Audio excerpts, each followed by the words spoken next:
Saham gorengan itu memang nikmat, tapi senikmat-nikmatnya gorengan pasti bisa menimbulkan penyakit juga. Maka kalian jangan terlalu ya dalam bertransaksi di saham gorengan. Jangan terlalu over, oke? Langsung saja kita akan bahas saham-saham gorengan. Yang pertama, ada ASLC terkoreksi 1,41% di harga 70. Seperti apa teknikalnya? Secara weekly ASLC masih menarik, MACD-nya oke, RSI pun oke. Dia masih punya target ke 72 dulu. 72 itu garis kuning, garis yang wajib ditembus oleh ASLC. 7273, ingat ya. 7273-nya nembus, maka dia ada potensi lanjut ke 78 sampai 85. Tapi ini swing ya, jadi buat teman-teman yang mau nge-swing ASLC itu dipersilahkan. Ini resikonya rendah, walaupun dia gorengan tapi resikonya rendah. Mungkin bikin area belinya bisa di 70 sampai 68. 70 sampai 68, SL-nya boleh di 66 atau di 65 itu boleh. Target TP bisa di 75, 80 sampai 85. Secara weekly ASLC-nya menarik. Kalau kita melihat secara daily memang dia masih netral-netral aja ya guys ya. Masih bikin candle hijau merah ya gantian. Wajar karena dia masih sideways. Dan ini boleh dimanfaatkan untuk area beli kalian. Jadi 70 sampai 68 SL-nya jika jebol 66. Seperti itu. ASLC kesimpulannya menarik untuk swing ya. Jangan untuk scalping karena ini bisa lama. Lanjut, ada meja. Jarang-jarang ini yang request meja. Untuk saham meja saya tidak berani tidak berani berkomentar terlalu banyak ya. Karena ini saham yang benar-benar lagi dimainkan oleh bandarnya. Dia masih konsisten jualan terus, masih konsisten distribusi untuk bandar meja. Teman-teman yang belum punya barang meja harap dihindari dulu ya. Karena apa? Dia jebol semua support, otomatis dia ATL. Kalau udah ATL kayak gini, gimana Om? Kalau udah ATL ya tunggu dia hidup dulu. Tunggu dia sideways dulu. Kalau udah sideways bikin support kuat, baru dia boleh kita lirik. Jangan pernah menjadi pahlawan di saham yang seperti ini karena berbahaya, oke? Ini bisa turun terus kalau memang bandarnya punya project distribusi yang besar-besaran ya. Sampai sekarang pun saya masih belum tahu ini bandar kenapa dia jualan terus. Jujur saja meja sudah masuk di WL saya, tapi memang belum berani dibeli oleh saya, oke? Untuk meja silahkan diliriknya tunggu ketika ARB-nya sudah kebongkar saja ya. Karena ini antrian jualnya lihat guys, 2 juta. Hindari aja dulu untuk mejanya ya. Lanjut ada Bufa. Untuk Bufa dia terkoreksi 2,99%. Secara technical weekly dia wajib membuat candle hijau besok ya. Minggu besok dia wajib hijau, berarti dia wajib mantul di area 62. Itu nggak boleh lanjut turun, nggak boleh. Support dia ada di 62, 60 ya. Kalau dia jebol 62, 60 maka hindari dulu untuk Bufa. Namun saya melihat di situ sepertinya dia bakal mantul ya guys, mengikuti pola sebelumnya. Merah terus hijau, merah hijau gitu ya. Nah ini boleh kalian manfaatkan untuk entry Bufa-nya ya. Kalau melihat dari MACD dan RSI-nya Bufa itu memang masih belum oke. Kalau melihat dari technical daily-nya Bufa juga masih belum oke. Ya buat teman-teman yang mau nyoba entry Bufa silahkan di harga 64 sampai 62.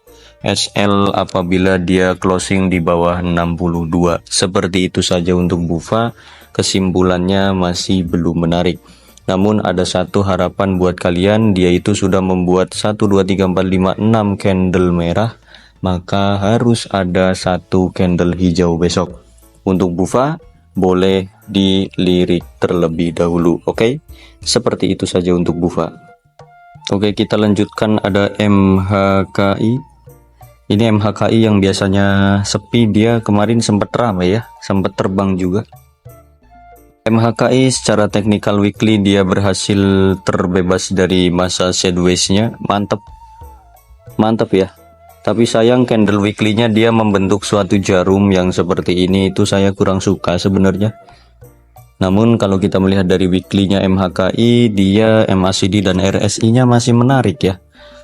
Oke, kunci dari MHKI secara weekly ada di 114, dia nggak boleh turun di bawah 114.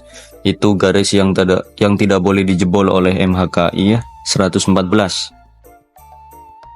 Kalau secara daily MHKI memang ada potensi lanjut turun kembali. Berarti gini, daily-nya kan turun nih. Daily-nya turun, hindari dulu lah. Teman-teman kalau mau aman coba di 110. Kalau dia jebol 110 ya udah hindari dulu. Kenapa? Karena dari MACD dan RSI-nya MHKI ini kurang oke. Kalau mau lebih aman lagi kalian tunggu di 100-an lagi. Itu lebih aman ya. Lebih aman karena dia itu naiknya terlalu cepat ya. Kejadiannya begitu cepat maka harus dihindari dulu. Ya tunggu aja di harga 100-an. Jangan beli di sini ya. Atau kalau kalian mau nyoba, nyobalah beli di 114 sampai 110, itu silahkan boleh. SL-nya kalau jebol 110, gitu aja ya.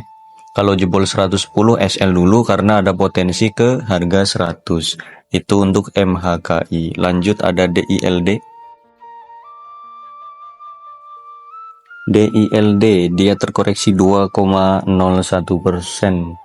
di harga 146. Untuk DILD secara technical weekly dia koreksi sehat. Selama dia masih di atas 144 dan 140 itu masih aman-aman saja ya. Jadi kuncinya DILD itu 144 dan 140. MACD dan RSI-nya DILD masih menunjukkan tren yang bagus, masih menunjukkan bagus. Ada potensi dia lanjut naik kembali kalau dia mantul di 144 ya. Kalau dia mantul, cus bisa ke 150 sampai 160 kembali secara technical weekly. Kalau kita melihat secara daily untuk DILD cukup mengerikan, MACD dan RSI-nya kurang oke. Jadi untuk DILD hati-hati kalau kita melihat secara daily. Hati-hati dia kalau nembus 143 boleh di cut loss dulu ya. 143, 144 itu boleh di cut loss dulu karena potensi bisa lanjut turun lagi kalau dia jebol 143 secara daily. Supportnya berarti kan ada di 143, 140. Nah itu dari 143 sampai 140 itu nggak boleh jebol. Gitu aja teman-teman yang punya DILD hati-hati. 143 sampai 140 wajib ditahan ya. Kalau nggak tahan ya udah bisa ambrolnya lebih dalam. Lanjut ada EXLC. EXL. XL ini dia menguat 1,41%. XL itu tipikal saham yang cocoknya untuk swing aja ya. Dia nggak cocok untuk scalping. Untuk XCL susah guys ngomongnya guys. XL gitulah ya. Untuk XL Smart udah ganti bukan Axiata lagi. Ada potensi lanjut naik kembali dia ke harga 2200, mohon maaf. Untuk XL-nya ini ke harga 2200 ada potensi. Kalau dia jebol 2200 bisa lanjut ke 2250. Namun balik lagi, XL ini tipikal saham swing yang gerakannya cukup lelet ya. MACD dan RSI-nya XL cukup menarik kalau kita lihat dari technical daily. Jika kita melihat dari technical weekly-nya, XL chart-nya kurang menarik ya. XL chart-nya ini sedikit mengerikan. Buat teman-teman yang belum punya barang XL, coba tunggunya di 2150. 2160, 2150 itu disitulah ya tunggunya. Atau mau nunggu lebih bawah lagi di 2100 boleh. Kalau mau nunggu lebih bawah lagi, area belinya berarti di 2150 sampai 2100. SL jika closing di bawah 2100, target TP-nya 2200 sampai 2250. Itu untuk plan XL ya. Ini balik lagi, saya ulangi satu kali lagi. Untuk XL dia itu nggak cocok scalping ya, cocoknya untuk swing saja gitu. Untuk XL seperti itu. Lanjut ada TSPC. TSPC.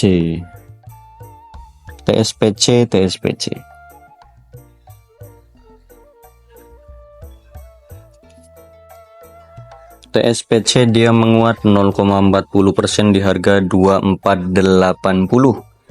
Kalau kita melihat dari technical weekly, TSPC memang kurang menarik ya. Kunci dia ada di garis kuning dan garis oranye ini. 2430 sampai 2400 lah untuk TSPC itu support yang tidak boleh ditembus. Jika dia jebol 2430 sampai 2400, maka dia ada potensi ke 2300 sampai 2250. Hati-hati untuk TSPC-nya. Kalau melihat dari MACD dan RSI-nya memang sedikit kurang menarik ya untuk TSPC. Namun daily-nya, ini daily-nya bisa jadi harapan guys. Daily-nya cukup oke daily. Walaupun MACD-nya belum oke, tapi RSI-nya udah lumayan oke. Dia ketahan juga di sini. Di 2470, 2480 itu ada support, 2460 juga ada support, dia ketahan di situ. Semoga aja besok dia lanjut mantul dengan target kenaikan ke 2530. Buat teman-teman yang mau nyobain di TSPC, silahkan bikin area beli 2470 sampai 2440, SL-nya di 2420, target TP di 2530, lanjut 2600 gitu. Untuk TSPC secara daily memang cukup menarik ya. Kalau melihat secara daily boleh dicoba. Kalau kita melihat dari broksumnya TSPC pun netral-netral saja ya. Ini netral saja. Mungkin retail juga di sini kurang apa ya, kurang minat ya TSPC ya. Saya juga nggak pernah membeli saham ini, jujur saja tidak pernah membeli saham TSPC. Lanjut ada BBKP, Bank Bukopin. Oke, Bank Bukopin minus 1,47% di harga 67. Kalau kita melihat dari teknikalnya seperti apa Bank Bukopin ini ya guys. Technical daily Bank Bukopin cukup mengerikan, ada potensi lanjut turun dulu. Selama dia nggak jebol 65 masih oke. Kalau dia jebol 65 harap dihindari dulu karena bisa turun ke 60 sampai 58 untuk Bank Bukopin ya. Saya ulangi, untuk Bank Bukopin secara technical daily MACD-nya kurang oke, RSI pun kurang oke. Ada potensi lanjut turun ke harga 65. Kalau dia jebol 65 maka ada potensi ke 60 sampai 58. Hati-hati. Tidak disarankan kalian membeli terlebih dahulu. Kalau melihat secara weekly Bank Bukopin malah masih oke ya. Chartnya yang oke, tapi MACD dan RSI-nya tidak oke. Ya kalian kalau suka yang beresiko silahkan dicoba Bank Bukopin ya. Dia masih punya target yang wajib ditembus itu di 71. Kalau dia nembus 71 memang menarik ini. Jadi gini aja guys, kalau mau nyobain ya, kalian bikin plan area beli di 67 sampai 65, SL-nya di 63, TP-nya di 70 atau di 71 gitu. Kalau dia jebol atau break 71 maka bisa terbang tinggi untuk Bank Bukopin ya. Seperti itu. Saya ulangi, area belinya di 67 sampai 65, SL-nya boleh di 63 atau 62, target TP-nya di 71, 74, 77 dan 80. Seperti itu untuk video yang kelima. Sampai jumpa di video yang keenam. Bye bye.